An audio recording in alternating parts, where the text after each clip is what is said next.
இறை இயேசுவில் பிரியமுள்ள மாதா தொலைக்காட்சியின் அனைத்து நிகழ்ச்சிகளையும் ஆவலோடு பார்த்து கொண்டிருக்கிற அன்பு நேயர்கள் அனைவருக்கும் இனிய இரவு வணக்கம். இன்று உங்களுடைய வேலைகள் அனைத்தையும் முடித்துவிட்டு உறங்கச் செல்வதற்கு முன்பாக இந்த குட் நைட் டாக் நிகழ்வுக்காக நீங்கள் காத்து கொண்டிருப்பீர்கள் என்று நினைக்கிறேன். இன்றும் ஓர் அருமையான சிந்தனையைத்தான் நான் உங்களோடு பகிர்ந்து கொள்ள ஆசைப்படுகிறேன். கடவுளால் படைக்கப்பட்ட நாம் ஒவ்வொருவரும் மனிதநேயம் கொண்டவர்களாக வாழ வேண்டும் என்றுதான் கடவுள் விரும்புகிறார். மனிதர்களை மனிதர்களாக மதிக்கும் மனதை முதலில் நாம் வளர்த்து கொள்ள வேண்டும். இன்றைய காலகட்டத்தில் நம்மில் பெரும்பாலானோர் மனிதநேயமற்றவர்களாகவே வாழ்ந்து கொண்டிருக்கிறோம். அன்றாடம் நாம் எத்தனையோ நிகழ்வுகளை பார்க்கிறோம். சில நிகழ்வுகள் நம்மில் தாக்கத்தை ஏற்படுத்துகின்றன. பல நிகழ்வுகள் நம்மில் எந்தவிதமான தாக்கத்தையும் ஏற்படுத்துவதில்லை. அப்படிப்பட்ட சமயங்களில் நாம் மனிதநேயமற்றவர்களாக வாழ்ந்திருக்கிறோம் என்பதில் எந்தவிதமான சந்தேகமும் இல்லை. நாம் வாழும் சமூகத்தில் நடப்பதை கண்டும் காணாமலும் சென்று கொண்டிருந்தோம் என்றால் நம்மையும் மற்றவர்கள் கண்டுகொள்ளாமல் தான் செல்வார்கள் என்பதை புரிந்து கொள்வோம். மனிதநேயம் இல்லாதவர்களாக நாம் இருப்பதற்கு நாம் மிருகங்கள் அல்ல, மாறாக மனிதர்கள் என்பதை புரிந்து கொண்டு வாழ்க்கையை நல்ல முறையில் வாழ நம்மை பயிற்றுவிப்போம். நம்முடன் வாழும் சக மனிதர்கள் துயரப்படும் நிலையைக் கண்டு நாம் மனமிரங்க வேண்டும். அப்போதுதான் மனிதநேயம் கொண்டவர்களாக நாம் வாழ்கிறோம் என்பது உண்மையாகும் என்பதை உணர்ந்து கொள்வோம். பிரார்த்தனை செய்யுங்கள், கடவுளின் அருகில் நீங்கள் செல்லலாம். சேவை செய்யுங்கள், கடவுள் உங்கள் அருகில் வருவார் என்றார் அன்னை தெரசா. ஏழைகளுக்கு சேவை செய்பவர்கள் ஆண்டவனுக்கே கடன் கொடுக்கிறார்கள் என்கிறது நீதிமொழிகள் 19:17. இயலாதோருக்கு நம்மால் இயன்றதை செய்வதே இனிய தொண்டு. வீட்டுக்கு தொண்டு செய்பவன் குடும்பத் தலைவன், வீதிக்கு தொண்டு செய்பவன் அன்பாளன், ஊருக்கு தொண்டு செய்பவன் அறநெறியாளன், நாட்டுக்கு தொண்டு செய்பவன் அருளாளன். இத்தகைய தலைவர்களாக, அன்பாளர்களாக, அறநெறியாளர்களாக வாழ நம்மை தயார்படுத்துவோம். மண் மீது நல்ல மனிதர்களாக வாழ்வோம், உயிர்கள் மீது மனிதநேயம் கொள்வோம் என்ற வரிகள் கேட்பதற்கு நன்றாகத்தான் இருக்கிறது. காலங்காலமாக நமது நாகரிகம் வளர்ந்து, வசதிகள் உயர்ந்து, தொழில்நுட்பத்தில் எங்கேயோ போய்விட்டாலும் நமது மனித குலத்தில் மாறாமல் இருப்பது அன்பு ஒன்றுதான். இயற்கையை வென்ற மனிதனின் மாறாத இயற்கை குணமும் அன்புதான். ஆனால் எதற்கும் நாம் நேரமில்லாமல் அன்பெல்லாம் மனதிலே இருக்கிறது என்று சொல்லிக்கொண்டு அதை அடுத்தவரிடம் காட்ட முடியாதபடி ஒவ்வொருவரும் ஒரு முகமூடியுடன் அலைந்து கொண்டிருக்கிறோம். மனிதர்களாகிய நாம் நமது குணத்தை கூட காட்ட முடியாதபடி அடிப்படை அன்பை அளவிட்டு தன்னை சார்ந்தவர்களை மட்டும் நேசித்து தன்னலம் கொண்டவர்களாக, மனிதநேயமற்றவர்களாக வாழ்ந்து கொண்டிருக்கிறோம். இதனை விடுத்து மனிதத்தை விதைத்து மனிதநேயத்தை கொண்ட சமுதாயத்தை உருவாக்க முயற்சி செய்வோம். புதிதாக முடிசூட்டி கொண்ட ஒரு இளவரசன் ஒரு நாள் அமைச்சரை அழைத்து, மக்களின் மனதில் நிற்கும் மன்னனாக மாற நான் என்ன செய்ய வேண்டும் என்று கேட்க, அமைச்சர் இளவரசருக்கு எப்படி புரிய வைப்பது என்று கொஞ்ச நேரம் யோசித்துவிட்டு, சொல்லி புரிய வைப்பதை விட ஒரு சோதனை மூலம் புரிய வைத்தால் நன்றாக இருக்கும் என்று முடிவு செய்தார். சிறிது நேரம் கழித்து 3 கண்ணாடி குவளைகளில் நல்ல தண்ணீரை கொண்டு வந்து நிரப்பினார். பிறகு அதில் கொஞ்சம் களிமண், பஞ்சு, சர்க்கரை 3ஐயும் தனித்தனியாக போட்டார். அதை கவனித்துக் கொண்டிருந்த இளவரசருக்கு ஒன்றும் புரியவில்லை. களிமண்ணோடு கலந்த தண்ணீர் சேரானது. பஞ்சு முடிந்த அளவு தண்ணீரை உறிஞ்சி தனது இயல்பை இழந்தது. சர்க்கரை தன்னை முழுமையாக கரைத்து நீரை இனிப்பாக்கியது. அமைச்சர் அரசரை பார்த்து, தான் கெட்டு தன்னோடு சேருபவர்களையும் கெடுப்பவர்கள் களிமண் போன்றவர்கள், தன் இயல்பை மறந்து பிறரையும் உறிஞ்சுபவர்கள் பஞ்சு போன்றவர்கள், தன் இயல்பை இழக்காமல் தன்னோடு சேருபவர்களையும் இனிமையாக மாற்றுபவர்களே சர்க்கரை போன்றவர்கள். இந்த சர்க்கரை போன்றவர்களைத்தான் இந்த சமூகம் விரும்பும். நீங்களும் மக்கள் மனதில் நிலைத்து நிற்க வேண்டுமானால் சர்க்கரையாக உங்களை கரைத்து பிறருக்கு பயன்படுங்கள், மக்கள் மகிழ்ச்சியடைவார்கள் என்றார். நாமும் எப்போதும் மக்களுக்கு நல்லது செய்து வாழ்ந்து மக்களின் மனதில் நீங்காத இடத்தை பிடிப்போம். இன்றைய தினத்தை எடுத்துக்கொள்வோம். இந்த நாள் முழுவதும் நாம் மனிதநேயம் கொண்டவர்களாக வாழ்ந்தோமா என்று யோசித்து பார்ப்போம். மேலும் இந்த நாளில் நமது செயல்பாடுகள் எப்படிப்பட்டதாக இருந்தது என்று நம்மையே நாம் கேட்டு பார்ப்போம்.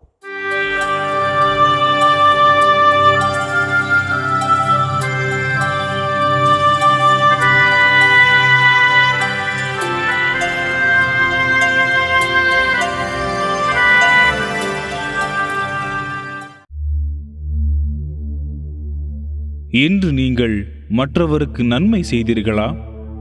தீமை உங்களை வெல்ல விடாதீர்கள், நன்மையால் தீமையை வெல்லுங்கள். இன்று நீங்கள் மற்றவருக்காக இறைவனிடம் பரிந்து பேசினீர்களா? அனைவருக்காகவும் மன்றாடுங்கள், இறைவனிடம் வேண்டுங்கள், பரிந்து பேசுங்கள், நன்றி செலுத்துங்கள். முதலில் நான் உங்களுக்கு தரும் அறிவுரை இதுவே. இன்று நீங்கள் உங்கள் வீட்டில் உள்ள பெரியவர்களை மதித்து நடந்தீர்களா? முதியோரிடம் கடுமையாய் ஈராதே, அவர்களை தந்தையராக மதித்து ஊக்குவி. இன்று நீங்கள் உங்களை மற்றவருடன் ஒப்பிட்டு பார்த்தீர்களா? ஒவ்வொருவரும் தம் செயல்களை ஆய்ந்து பார்க்கட்டும். அப்பொழுது தம்மை பிறரோடு ஒப்பிட்டு பெருமை பாராட்டாமல் தாம் செய்த செயல்களை பற்றி மட்டும் பெருமை பாராட்ட முடியும். இன்று நீங்கள் இறை வார்த்தையை மற்றவருக்கு அறிவித்தீர்களா? இறை வார்த்தையை கற்றுக்கொள்வோர் அதை கற்றுக் கொடுப்போருக்கு தமக்குள்ள நலன்கள் அனைத்திலும் பங்களிக்க வேண்டும். இன்று நாம் இறைவனுக்கு ஏற்புடைய செயல்களை செய்திருந்தாலும் சமயங்களில் இறைவனுக்கு எதிராகவும் செயல்பட்டு அவருடைய அன்பிலிருந்து விலகிச் சென்றிருப்போம். அத்தகைய தருணங்களுக்காக மனம் வருந்தி மன்னிப்பு கேட்டு மனத்துயர் மன்றாட்டை ஜெபிப்போம்.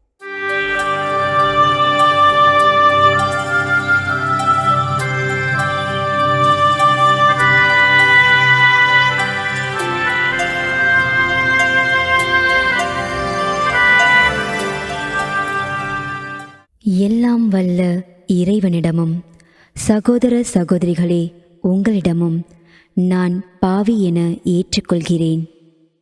ஏனெனில் என் சிந்தனையாலும் சொல்லாலும் செயலாலும் கடமையில் தவறியதாலும் பாவங்கள் பல செய்தேன்.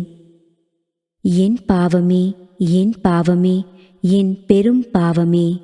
ஆகையால் எப்போதும் கன்னியான புனித மரியாவையும் வானதூதர் புனிதர் அனைவரையும் சகோதர சகோதரிகளே உங்களையும் நம் இறைவனாகிய ஆண்டவரிடம் எனக்காக வேண்டிக்கொள்ள மன்றாடுகிறேன். ஆமேன். மனத்துயர் மன்றாட்டை செபித்ததன் வழியாக இறைவனிடமிருந்து மன்னிப்பை பெற்றிருப்போம் என்ற நம்பிக்கையோடு இறை வேண்டலில் இணைவோம்.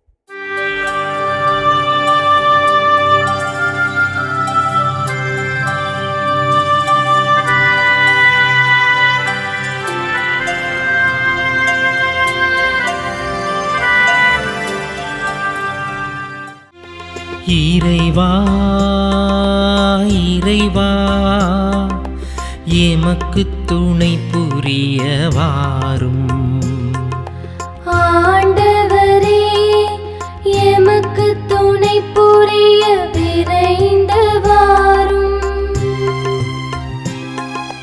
தந்தைக்கும் மகனுக்கும் தூய ஆவியார்க்கும் மாட்சி உண்டாவதாக.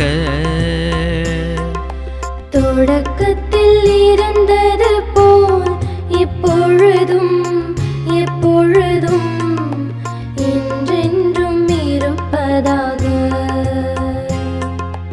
ஆமென்.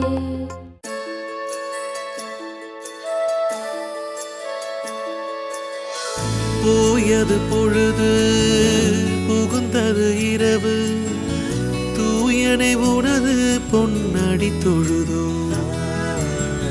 நேயமையெல்லாம் ஏதமும் நீக்கி நீயமையாண்டு காத்தருளையா. கனவுகள் துயில் வழி காணுதல் வேண்டாம், கனவிருள் பூதமும் கண்ணுரல் வேண்டாம். சினமுறு பகைவர் முரணலாம் வெல்வார், ஈனமும் உடலில் அணுகி விடாது அருள்வார். ஆதியம் தந்தாய் அருள் புரிவீரே, அமலன மகனே அருள் புரிவீரே. ஜோதியே உருவாம் தூயாவியாரே, தொழுதனம் உமதடி அருள் புரிவீரே. ஆமென், ஆமென், ஆமென்.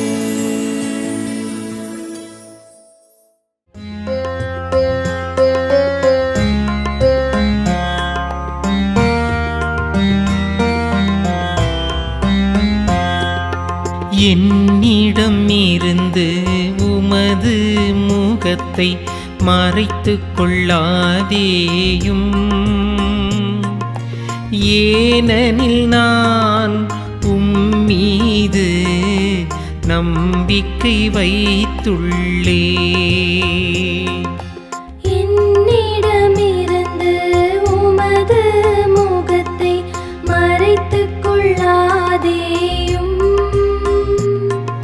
ஏனெனில் நான் உம்மீது நம்பிக்கை வைத்துள்ளேன். ஆண்டவரே, என் மன்றாட்டை கேட்டருளும். நீர் நம்பிக்கைக்கு உரியவராயிருப்பதால் உமது இரக்கத்திற்காக நான் எழுப்பும் மன்றாட்டுக்கு செவிசாய்த்தருளும். உமது நீதியின்படி எனக்கு பதில் தாரும். தண்டனை தீர்ப்புக்கு உம்மடியானை இழுக்காதேயும், ஏனெனில் உயிர் வாழ்வோர் எவரும் உமது திருமுன் நீதிமான் இல்லை. எதிரி என்னை துரத்தினான், என்னை தரையிலிட்டு நசுக்கினான். என்றோ இறந்தொழிந்தவர்களைப் போல் என்னை இருட்டில் கிடக்கச் செய்தான்.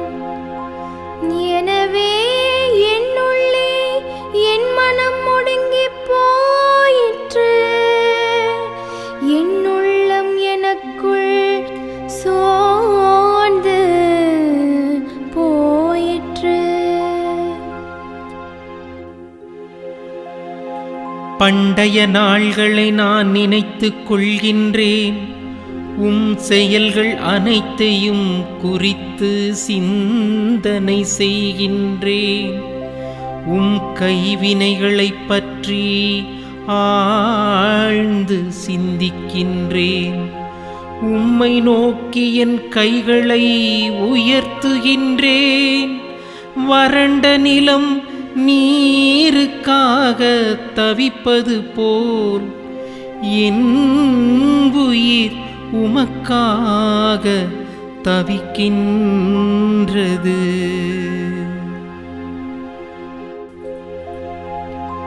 ஆண்டவரே, விரைவாக எனக்கு செவிசாய்த்தருளும், ஏனெனில் என் உள்ளம் உடைந்து விட்டது. என்னிடமிருந்து உம்முகத்தை மறைத்துக் கொள்ளாதேயும், இல்லையெனில் படுகொலி செல்வோருள் ஒருவராகிவிடுவே.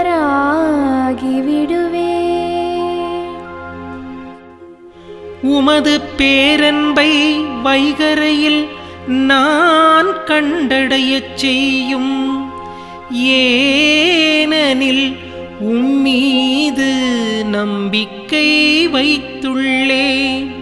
நான் நடக்க வேண்டிய அந்த வழியை எனக்கு காட்டியருளும், ஏனெனில் உம்மை நோக்கி என் உள்ளத்தை உயர்த்துகின்றேன். ஆண்டவரே, என் எதிரிகளிடமிருந்து என்னை விடுவித்தருளும்,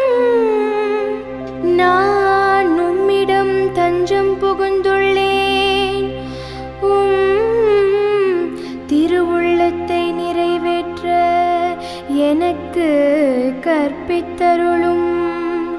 ஏனெனில் நீரே என் கடவுள்.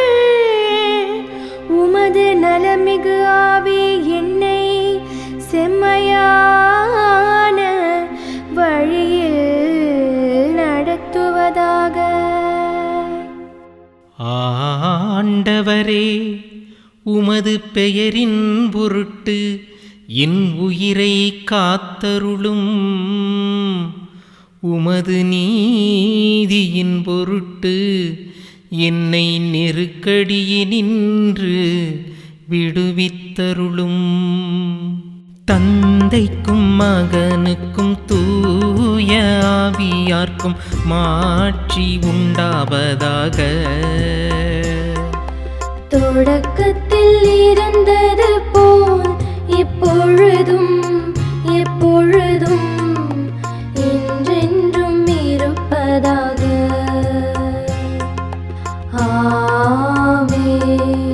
என்னிடம் இருந்து உமது முகத்தை மறைத்துக் கொள்ளாதேயும்.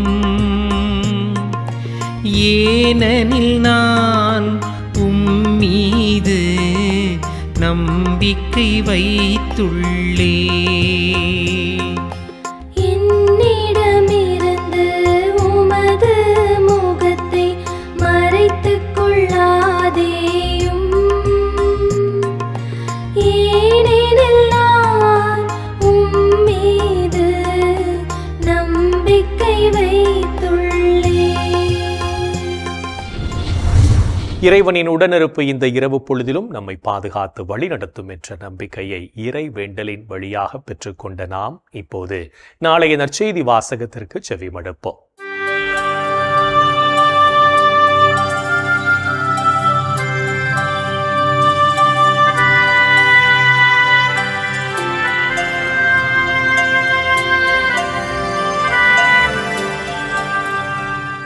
நாளைய திருப்பலி வாசகங்கள். முதல் வாசகம் இறைவாக்கினர் ஆமோஸ் நூலிலிருந்து வாசகம். அதிகாரம் 5, இறை வார்த்தைகள் 14 முதல் 15 மற்றும் 21 முதல் 24 முடிய. பதிலுரை பாடல். திருப்பாடல் 50. இறை வார்த்தைகள் 7 முதல் 13 மற்றும் 16 முதல் 17 முடிய. மத்தேயு எழுதிய தூய நற்செய்தியிலிருந்து வாசகம். அதிகாரம் 8, இறை வார்த்தைகள் 28 முதல் 34 முடிய. அக்காலத்தில் இயேசு கலிலேயாவின் மறுகரையை அடைந்து கதரேனர் வாழ்ந்த பகுதிக்கு வந்தபோது பேய் பிடித்த இருவர் கல்லறைகளிலிருந்து வெளியேறி அவருக்கு எதிரே வந்து கொண்டிருந்தனர். அவ்வழியே யாரும் போக முடியாத அளவுக்கு அவர்கள் மிகவும் கொடியவர்களாயிருந்தார்கள். அவர்கள், இறைமகனே, உமக்கு இங்கு என்ன வேலை? குறித்த காலம் வரும் முன்னே எங்களை வதைக்கவா இங்கே வந்தீர் என்று கத்தினார்கள். அவர்களிடமிருந்து சற்று தொலைவில் பன்றிகள் பெருங்கூட்டமாய் மேய்ந்து கொண்டிருந்தன. பேய்கள் அவரிடம், நீர் எங்களை ஓட்டுவதாயிருந்தால் அந்த பன்றிக் கூட்டத்திற்குள் எங்களை அனுப்பும் என்று வேண்டின. அவர் அவற்றிடம், போங்கள் என்றார். அவை வெளியேறி பன்றிகளுக்குள் புகுந்தன. உடனே அக்கூட்டம் முழுவதும் செங்குத்து பாறையிலிருந்து கடலில் பாய்ந்து நீரில் வீழ்ந்து மடிந்தது. பன்றிகளை மேய்த்துக் கொண்டிருந்தவர்கள் ஓடிப்போனார்கள். அவர்கள் நகருக்குள் சென்று பேய் பிடித்தவர்களை பற்றிய செய்தியையும் நடந்த அனைத்தையுமே அறிவித்தார்கள். உடனே நகரினர் அனைவரும் இயேசுவை எதிர்கொண்டு வந்து அவரை கண்டு தங்கள் பகுதியை விட்டு அகலுமாறு வேண்டிக் கொண்டனர். ஆண்டவரின் அருள்வாக்கு. கிறிஸ்துவே உமக்கு புகழ். ஆண்டவரே, உம் கையில் என் உயிரை ஒப்படைக்கின்றேன். ஆண்டவரே, உம் கையில் என் உயிரை ஒப்படைக்கின்றேன். உண்மையின் ஆண்டவராகிய கடவுளே, எம்மை மீட்டவர் நீரே. ஆண்டவரே, உம் கையில் என் உயிரை ஒப்படைக்கின்றேன். தந்தைக்கும் மகனுக்கும் தூய ஆவியார்க்கும் மாட்சி உண்டாவதாக.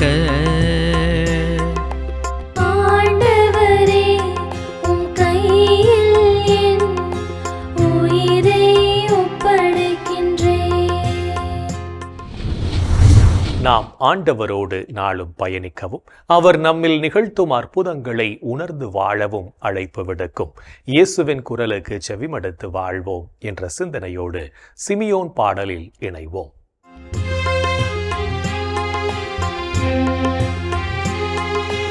ஆண்டவரே, நாங்கள் விழித்திருக்கும் போது எங்களை காத்தருளும். நாங்கள் தூங்கும் போது எங்களை பாதுகாத்தருளும். இதனால் கிறிஸ்துவோடு விழித்திருந்து அவரோடு அமைதியில் இளைப்பாறுவோம். அவரோடு அமைதியில் இளைப்பாறுவோம். ஆண்டவரே, உமது சொற்படி உம் அடியான் என்னை இப்போது அமைதியுடன் போகச் செய்கிறேன். ஏனெனில் மக்கள் அனைவரும் காணுமாறு நீர் ஏற்பாடு செய்துள்ள உமது மீட்பை என் கண்கள் கண்டு கொண்டன. இம்மீட்பே பிற இனத்தாருக்கு வெளிப்பாடு அருளும் மொழி. இதுவே உம் மக்களாகிய இஸ்ரவேலுக்கு பெருமை. தந்தைக்கும் மகனுக்கும் தூய ஆவியார்க்கும் மாட்சி உண்டாவதாக. தொடக்கத்தில் இருந்தது போல் இப்பொழுதும் எப்பொழுதும் என்றென்றும் இருப்பதாக. ஆமென். ஆண்டவரே, நாங்கள் விழித்திருக்கும் போது எங்களை காத்தருளும். நாங்கள் தூங்கும் போது எங்களை பாதுகாத்தருளும். இதனால் கிறிஸ்துவோடு விழித்திருந்து அவரோடு அமைதியில் இளைப்பாறுவோம். அவரோடு அமைதியில் இளைப்பாறுவோம். இறைவன் நம்மை ஒவ்வொரு நொடிப்பொழுதும் அற்புதமாய் வழிநடத்தி கொண்டிருப்பதை சிமியோன் பாடல் வழியாக உணர்ந்து செபித்த நாம் இப்போது நாளைய புனிதரை பற்றி பார்க்கலாம்.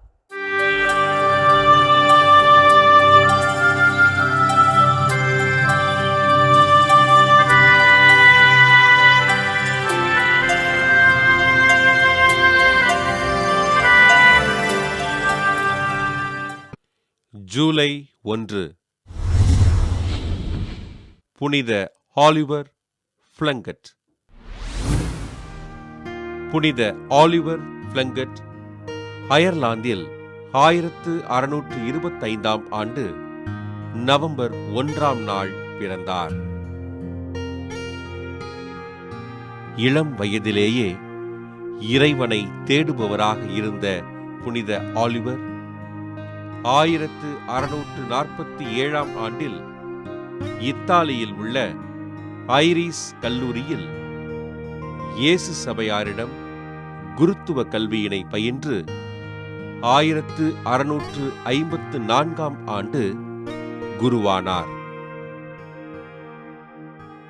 ஞான மிகுந்த புனித ஆலிவர் 1654 ஆண்டு முதல் 1669 ஆண்டு வரை இறையியல் பேராசிரியராக பணிபுரிந்தார். அயர்லாந்தின் வியத் என்ற பகுதியின் ஆயராக பொறுப்பேற்ற இவர் ஏழை மக்களுக்கும் இயேசுவை அறிந்திராத மக்களுக்கும் நன்மை செய்பவராக திகழ்ந்தார்.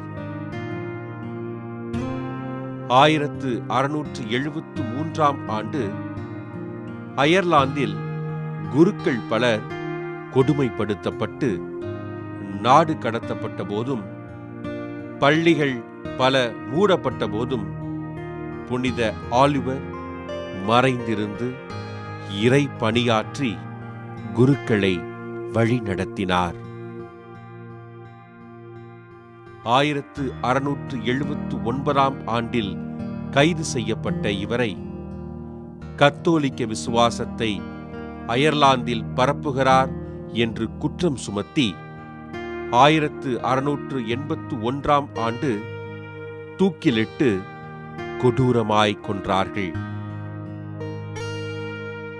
கயவர்களால் சிதைக்கப்பட்ட இவரது உடலின் பாகங்கள் அயர்லாந்திலும் இங்கிலாந்திலும் இன்னும் பல பகுதிகளிலும் இன்றும் பாதுகாக்கப்பட்டு வருகின்றன. அயர்லாந்து நாட்டின் முதல் மறைசாட்சியும் இங்கிலாந்து நாட்டில் விசுவாசத்தின் பேரில் கொல்லப்பட்ட இறுதி நபரும் இவர்தான். புனித ஆலிவர் பிளங்கட் அவர்களின் விழாவை கொண்டாடும் நாம் இறைவனிடம் நம்மை முழுவதுமாய் ஒப்படைத்து நமது வாழ்வு மூலம் இறைப்பணியாற்ற முன்வருவோம். புனிதர்கள் ஒவ்வொருவரும் தங்களது வாழ்க்கையின் மூலம் இறைவனுக்கு சான்று பகிர்ந்து வாழ்ந்தவர்கள் என்பதை உணர்ந்தவர்களாய் நாமும் அவர்கள் வழியில் வாழ்ந்து இறை வழியில் பயணிப்போம் என்ற நம்பிக்கையோடு நாளைய தினம் இரக்கத்தின் ஜெபமாலை ஜெபித்து ஆண்டவரின் அருளை நிறைவாக பெற்றுக்கொள்வோம். என் அன்பு சகோதரனே சகோதரியே, கடவுளுடைய மாபெரும் கிருபைகளை எண்ணி பார்ப்போம். இன்றைய நாளிலே காலையிலிருந்து இந்த நொடி வரை எவ்வளவு பெரிய காரியங்கள் எல்லாம் கடவுள் நமக்கு செய்திருக்கிறார். அந்த அற்புதமான ஆண்டவரை நாம் போற்றி புகழ்வோம். இந்த நாளிலே குறிப்பாக நம்பிக்கை வாழ்க்கைக்காக, நமது நம்பிக்கை ஆழப்படுத்தப்பட வேண்டும் என்பதற்காக நாம் உருக்கத்தோடு மன்றாடுவோமா? ஆண்டவரே இயேசுவே, இது வந்து அற்புதமான நம்பிக்கை என்ற மாபெரும் கொடைக்காய் உமக்கு நன்றி சொல்கிறோம். இந்த நம்பிக்கை வாழ்வுக்காக நன்றி சொல்கிறோம். ஆண்டவரே இயேசுவே, நாங்கள் பல நேரங்களிலே நம்பிக்கை இழந்தவர்களாக, இந்த நம்பிக்கையை நாங்கள் வாழ்க்கைப்படுத்த மறந்தவர்களாக வாழ்ந்திருக்கிறோம். அதற்காக மனம் வருந்துகிறோம். ஆண்டவரே இயேசுவே, உமக்கு இருந்த அதே மனநிலையை தாரும். எங்களது நம்பிக்கை இன்னும் ஆழப்படுத்தும். ஆண்டவரே, இந்த ஆழமான நம்பிக்கையை நாங்கள் பிறரோடு எங்களது வாழ்க்கையின் வழியாக, வார்த்தைகளின் வழியாக, செயல்பாடுகளின் வழியாக நாங்கள் வெளிப்படுத்தக்கூடிய, வாழ்ந்து காட்டக்கூடிய சக்தியை, தைரியத்தை, ஆவியாருடைய ஆற்றலை எங்களுக்கு தாரும். எங்கள் அன்பு அன்னையே, ஆரோக்கிய தாயே, எங்களுக்காக பரிந்து பேசுங்களம்மா. இந்த ஜபங்களை எல்லாம் எங்கள் ஆண்டவராகிய இயேசுவே உமது வல்லமையான திருநாமத்தின் வழியாக கெஞ்சி மன்றாடுகிறோம். ஆமென். என்று வாழும் உயிருள்ள இறைவன் தந்தை, மகன், தூய ஆவியார் நாம் அனைவரையும் நிறைவாக ஆசீர்வதிப்பாராக. ஆமென். இந்த ஜெபத்தின் வழியாக இறை அன்பிலும் அரவணைப்பிலும் நாம் நலமோடு வாழ்ந்து கொண்டிருக்கிறோம் என்பதை உணர்ந்திருப்போம். இறை அருளும் ஆசீரும் என்றும் நம்மில் தங்கும். அன்னை மரியாவும் நமக்கு உதவிகள் செய்வார் என்ற நம்பிக்கையோடு அவரின் துணை வேண்டி இந்த நிகழ்வை நிறைவு செய்யலாம். Good night.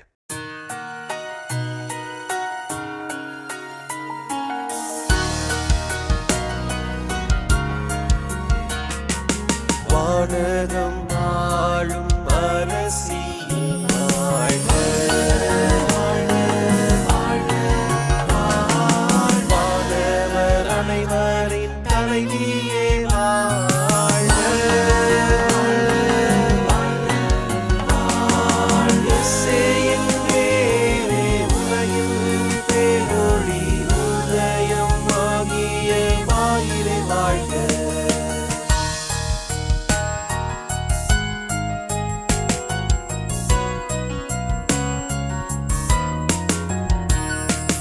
மாட்சி மிகுந்த கண்ணியே மகிழ்க மகிழ்க, ஆட்சி தகைமையின் தாயே மகிழ்க மகிழ்க, எழில் மிகு நாயகி இயேசு